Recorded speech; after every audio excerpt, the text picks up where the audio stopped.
We made it. It's finally here. The start of the 2024-2025 college basketball season begins tonight. Duke plays a game, and it counts. This is so amazing.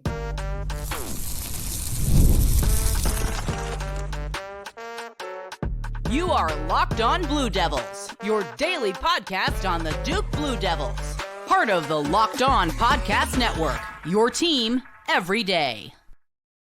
Hello, everybody, and welcome into another episode of the Locked On Blue Devils podcast. My name is JJ Jackson. Thanks for being here with us on Monday, November 4th, 2024. We're excited for the start of another college basketball season, and it begins tonight for our Duke Blue Devils when they take on Maine. What a fun game it's set to be inside Cameron Indoor Stadium. Fun because this one counts. Really excited to see the Duke Blue Devils take the floor and have a game that means something as they get set for their quest for another national championship season, dominating the ACC and so much more. The expectations are always sky high for this program. If you have not done so already, please be sure to follow and subscribe to Locked On Blue Devils for free wherever it is that you get your podcast. Leave us a 5-star rating and written review. Also, watch our show each and every day on YouTube. You can like this video, share it with your friends, but most importantly, subscribe to our YouTube channel. Really appreciate your support when you do that for us.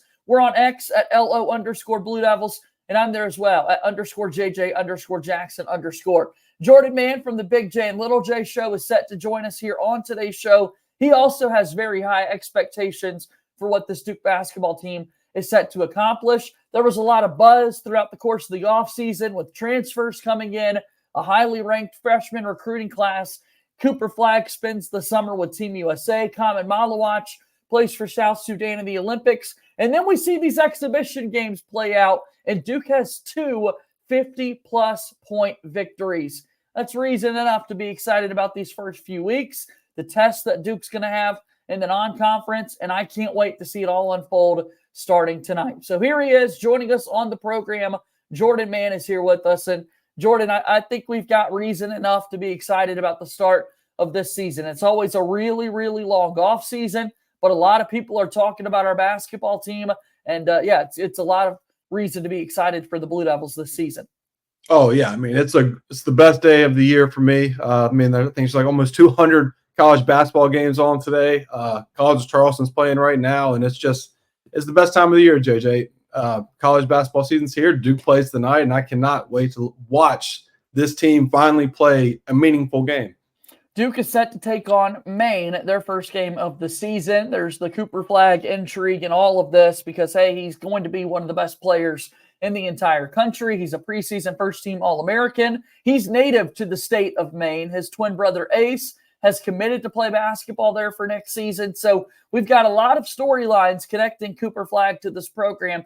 But even beyond that, I think everybody is just excited to see, okay, officially here, we saw Countdown to Craziness highlights. We saw what it looked like in exhibition games. But now the hype train can start to leave and build up for what Cooper Flagg's going to be able to do. And hopefully this is the start to an incredible season, a start to his journey to being the number 1 overall pick in the 2025 draft, again, tonight against his home state school. Yeah, I think you're going to see a Cooper Flagg that does it all.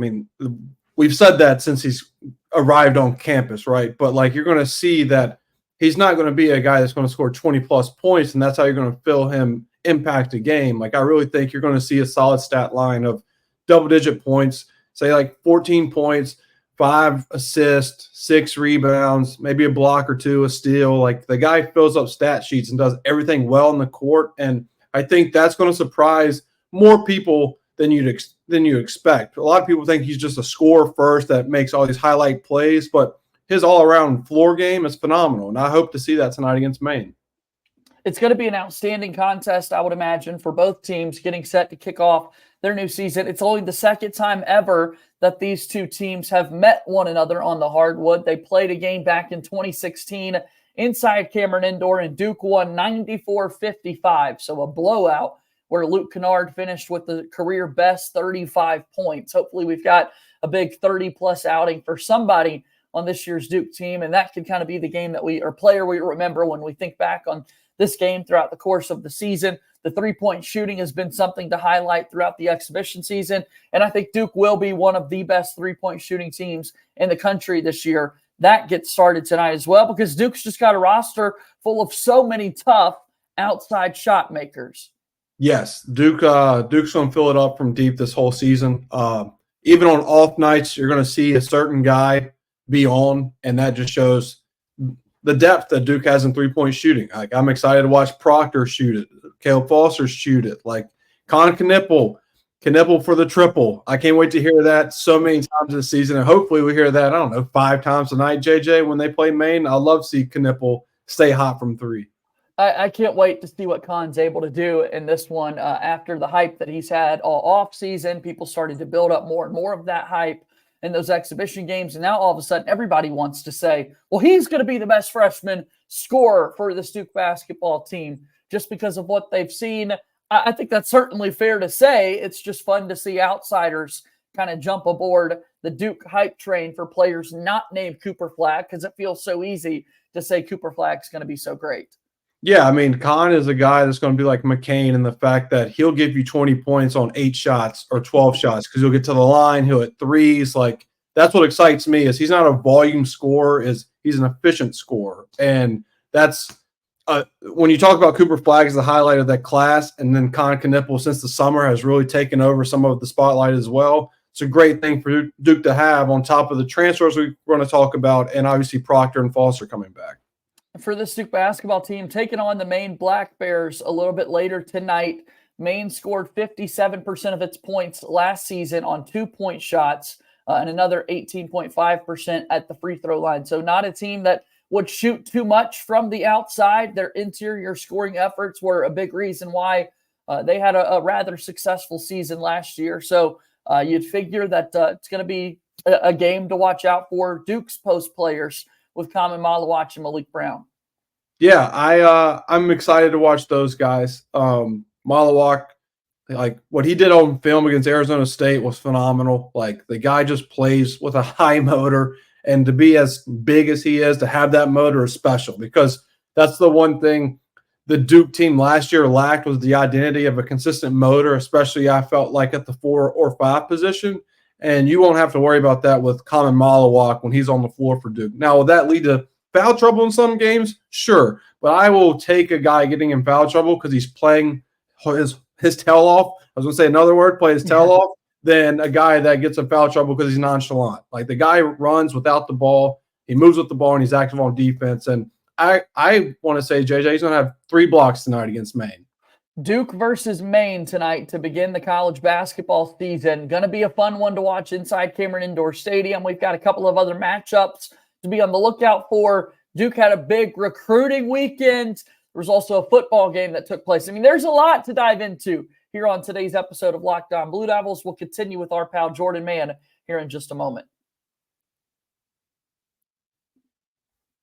Locked On Blue Devils is brought to you by our friends at FanDuel, America's #1 sports book. Get ready to continue to tackle the NFL action with FanDuel because right now new customers can bet $5 and get $150 in bonus bets if you win. The FanDuel Sportsbook app gives you everything that you need to place live bets on the NFL and every other major sport out there all in one place. So when you get in a hunch in the middle of the game, you can check out the latest stats, view live play-by-play, and so much more on the same page where you place your bets. Everybody loves the multiple TV setup these days in 2024. Hopefully you're enjoying Monday Night Football tonight between the Chiefs and the Buccaneers. And then you've also got our Duke basketball and Maine game taking place. Duke, according to FanDuel right now, favored by 31.5 points. Just visit FanDuel.com to join today. You'll get started with $150 in bonus bets if you win your first $5 bet. That's FanDuel.com. Never waste a hunch and make every moment more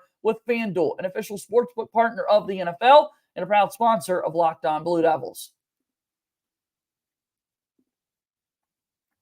Let's keep rolling. JJ Jackson here today alongside Jordan Mann from the Big J and Little J Show. It's the start of the college basketball season. It's the start of John Scheyer's 3rd season as head coach. 27-9, the same record in his first 2 seasons. Year 1, he's got the ACC tournament championship.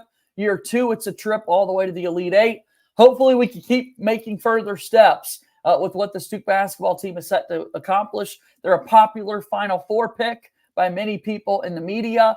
I think the Duke team is absolutely capable of making it to the Final Four and cutting down the nets. It's the first game of the season, but that's kind of big picture what we're looking at with this Duke team this year.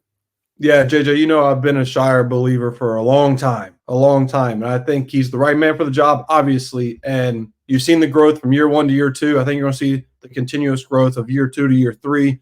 And I think that he likes the fact that Duke has this target on their back, Final Four expectations, national championship expectations. Like, I think he wants that as a competitor. Like, okay, we're going to meet those expectations. And you see it in the behind-the-scene videos Duke posts on Duke Blue Planet that, like, Shire's pushing these guys because they know what the goal is. I know every team's goal is to win a national championship, but let's be serious. There's only certain teams that you have that you're like, this is the team that we need to win it all. We expect to win it all. And I think this is a Duke team that he feels that way, that Duke should be in the Final Four because, like last season wasn't like this year, but they were half away from making the Final Four. And I think Shire and his staff knows that. Proctor, Foster know that.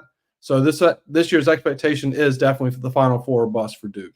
And it's a talented roster that's capable of making that happen. Again, it starts with Cooper Flagg. I think in so many ways the best player on the Duke basketball team. I'd argue the best player in college basketball going into the season. And then he's just surrounded by outstanding three-point shot makers and just a large, massive defensive team that Duke's got. Last season, Duke made 37.7% of three-pointers. That's 15th best in the entire country. And we kind of feel like it's going to be better this year, which is nuts to say.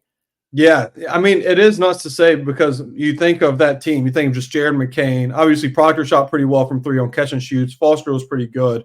And then Filipowski would either go 2 of 9 or 4 of 8, but then he'll go 4 of 8 one game and 5 games of 2 of 9, which we've talked about on here many times. Yep. So this Roach team is knocked down a few, and now they're just more shot makers. Yeah, it's just more shot makers, and it's 1 through 5 now, right? Like Mark Mitchell was a guy that, I called him Marksman Mitchell, but obviously that's tongue in cheek. But Malawak has proven that he can make 1 or 2 a game. And then the 4 position with Sion James and Mason Gillis transferring in, like you got legit shooters out there on this team. And yeah, I think Duke will be in the top 5 this season in three-pointers made in the country. I'm excited to see this team get going, excited to see what they do offensively because there are so many scoring options. And especially after you shoot 50% from three-point range against a Big 12 team in an exhibition game, you win by 56. I mean, it's just so impressive.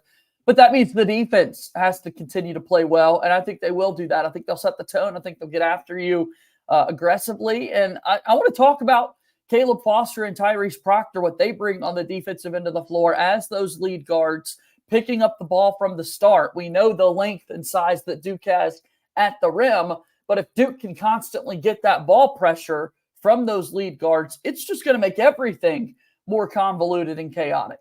Yeah, I mean, they can get up and guard, and it helps them. They have a safety net behind them now with Common Malawak. I mean, that's kind of what you saw Duke 2 years ago. Like, you can get up and guard the guy because if you get blown by, good luck going against Derek Lively.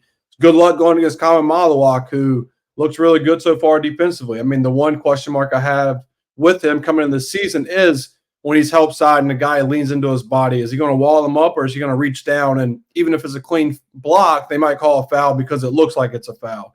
So can he keep a wall when he jumps straight up? I think he will be able to, but those are questions we're going to have answered soon enough for us, JJ. But, yeah, the guard's going to guard. Proctor, Foster, like we've talked about, Duke's tall. Duke has height. It's like they pulled out of a Leonard Hamilton playbook of it's a tall team. And you're going to see Caleb Foster, who I like a lot on the defensive end to cause havoc. I think he's going to have a big defensive year for Duke.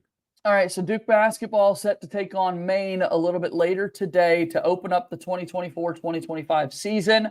Also for Duke, they were able to pick up another commit, their fourth commitment in the class of 2025. Over the weekend, a lot of people expected it to take place. It did. Shelton Henderson commits to Duke by way of Bel Air, Texas, another top 15 player in the class. And Duke has, shocker, the number 1 recruiting class in the country. Yeah, Sheldon Henderson's a hooper. I mean, he's a guy that you turn on the film or his highlights and you're like, wow, this kid can go. I'm excited for him to be in Duke. And Jay Lucas is from Bel Air too, if I'm not mistaken, right? Yep. And so now there's a little pipeline there for Duke. So I'm excited for Sheldon Henderson, and hopefully Duke can add on to this recruiting class, like you just said, is now number 1. And let's keep the ball rolling. Without a doubt, I want to see how this class can, if there are many or any more additions, or if it's just those 4 guys. It's going to be an interesting conversation to have in the days and weeks to come as Duke gets set for this basketball season. But it never stops. You're always kind of looking forward to what the next year's class can look like and that sort of thing. So really fired up to see this season get started a little bit later tonight, again, with Duke set to take on Maine from Cameron Indoor Stadium. Let's go ahead and we'll take one more break. When we come back, a couple of more basketball thoughts. We'll have a quick reaction to the Duke football game over the weekend and so much more. This is a Monday edition of Locked On Blue Devils. Our show today is brought to you by 5 Hour Energy. Our friends at 5 Hour Energy know that being a passionate football fan isn't just a hobby, it's a way of life.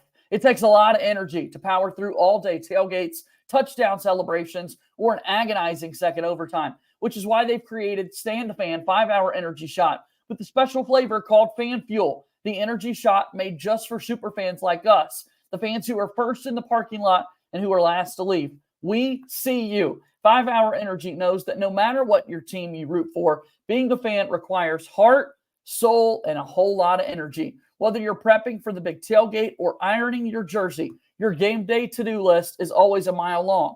That's why the limited edition Stand the Fan 5 Hour Energy Shot is here to help keep you fueled throughout the season. What's your fan fuel this week? Whatever it is, do it with 5 Hour Energy. Available on 5hourenergy.com, shipped nationwide, a proud sponsor of Locked On Blue Devils. Before we go here today, Locked On Blue Devils, JJ Jackson, joined by my pal Jordan Mann. Duke favored by 31.5 tonight against Maine. It almost feels like, you think Duke covers this one, right? Because they've won by 50 plus in exhibition games. Who's to say that changes now? Like, until it happens, I think we got to go out and try to keep this 50-point win streak going, man. Yeah, I do not tell my bets, but I will say I have Duke at covering minus 30, whatever you said, 31.5 now? Yeah. I got it at 30. I feel like you're safe at 31.5. I mean, I think this Duke team wins mid-90s to low 60s. And so, I mean, that's 34, 35 points right there. I just feel like this Duke offense is going to be clicking like we've seen. They can light it up in a hurry. I mean, the Arizona State game, just to go back real quick, when I did the film breakdown on that, I didn't realize just how poor Duke shot the ball in the first half. I mean, Duke didn't look crisp offensively in the first half. Second half, Duke scores 66 points, and it's a completely different team. And so if Duke starts slow against Maine, just wait. They're going to take off. And when they do not leave your seat because they're going to score in a hurry. Yeah, be ready for it. Duke tonight taking on Maine, 7 p.m. Eastern time. You can watch the game over on the ACC network. Right after that one ends, their coverage goes down the road to Chapel Hill. The Tar Heels take on Elon. Should be a pretty easy win there for UNC as well. Only one top 25 matchup, and it's a top 10 matchup to begin the season on opening night tonight, Jordan. And it's a familiar face. It's Jeremy Roach at Baylor, number 8 Baylor on the road at number 6 Gonzaga. A top 10 matchup to begin the year. That one is a very late basketball game tonight, 11:30 p.m. Eastern time on ESPN2. I don't know how many of us are going to be able to stay up and watch that one, but it's a good game, a top 10 matchup there to begin the season. I mean, it should be illegal, JJ. 11:30. What the hell are we doing over here? I mean, it's a top 10 matchup, and you give me 11:30 time slot on a Monday night. That's 8:30 in Washington, so that's a real late start. UNC starting at 9 p.m. tonight in Chapel Hill. I mean, yeah, really late. I mean, this is ridiculous, and I'm an advocate for bringing back the 24-hour college basketball. Yeah. I'm an advocate for that, but this top 10 matchup should be 7:30 to 9:30. Right. 11:30 makes no sense. That's insane to me. Yeah, we'll see how that one unfolds. It's going to be it will be a little weird to see Jeremy Roach wearing a Baylor uniform, man. It'll be very 4 weird years when I for watch. Duke. I mean, wow. It'll be very weird when I watch it on SportsCenter Tuesday morning because there's no shot that I'm gonna be watching that thing at midnight. As That's I'm gonna good. try to, but I'll watch probably the first media timeout, and then I'm gonna fall asleep.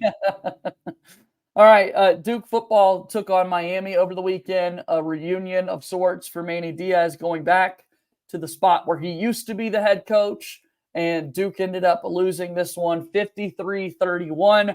The final score not really as indicative as how close this game was for a really large portion, but then Miami proves to be one of the top teams in the entire country, clear favorites in the ACC. They were just a little bit too much for Duke at the end of the day. What sat with you from that game? What did you take away? Well, since we were talking about college basketball at the start of this show, now we're college football. It was a game of runs. Like college basketball is a game of runs. It is a game of runs. Yeah. Football, Miami went up 14-0. Duke then outscored them 28-3, and then Duke was outscored, I think, 33-3 after that. So it was a crazy game, a lot of scoring. But what stood out to me was the offense looks like when it's going, it's very fun to watch, but also Malik Murphy puts the ball in danger a lot, and we saw that. I think he had 4 total turnovers, I think 3 picks and a fumble, and Miami scored on all 4 of those turnovers. And a couple, 2 if not 3 of them came in Miami territory. Like the 2 interceptions and a fumble recovery I can think of, Miami was already starting at midfield or better. And you just can't do that for the number 5 team in the country, and you saw that. And so Duke just has to clean up the turnovers and eliminate those. And then when Duke plays NC State this upcoming weekend, that's the way to beat them. But the turnovers was one team scored off turnovers, and the other team, which is Duke, has still yet to score off of turnovers in the last 2 games. Yeah, totally different than what had taken place in the SMU game, right? Because Duke took care of the football. Their defense was the one getting off the turnovers. Both games end in a loss for Duke football. So riding high for several weeks. Now there's a bit of a skid here, and it's NC State coming up this weekend. Not much travel involved in this one when we've got folks right there in the Raleigh-Durham area, but nonetheless, I think it's important that Duke finds a way to get back in the win column to kind of right this ship once again. It's the Jordan Waters reunion game, former Duke running back now playing at NC State. I'm excited to see this one unfold this upcoming weekend.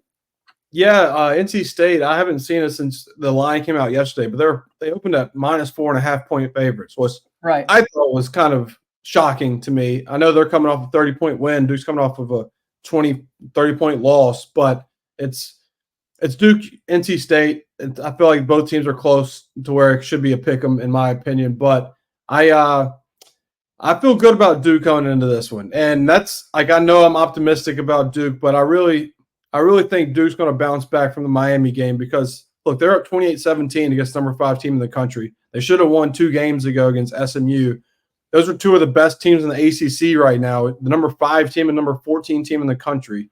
Like now you play NC State, who has a true freshman quarterback who looked good last week, but I believe in Manny Diaz and Jonathan Packey to throw up weird defensive schemes to make CJ Bailey confused, and Duke will force some turnovers and win the game.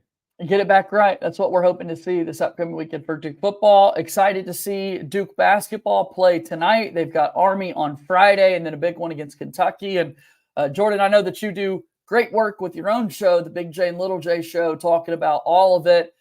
Promote your show, if you will. Let people know how they can get involved with you. Yeah, Big J, Little J show. We'll have a Duke basketball episode out this week on top of football. So we'll double dip this week. And then the YouTube channel, JMan_. We'll have a film breakdown out by tomorrow after the Duke Maine game. I'm going to try and get it out tonight. But if not, it'll be first thing tomorrow morning. And I hope you guys watch and subscribe. We are over 500 subscribers now, JJ. So we love it. Closer and closer to 1,000. We love it. Hey, and you've got it on your hoodie today. Show off the world there. Big J, Little J show. I love it.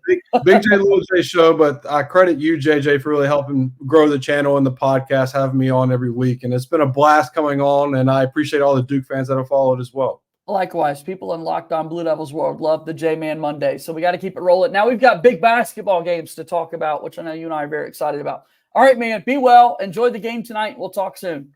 See you, brother.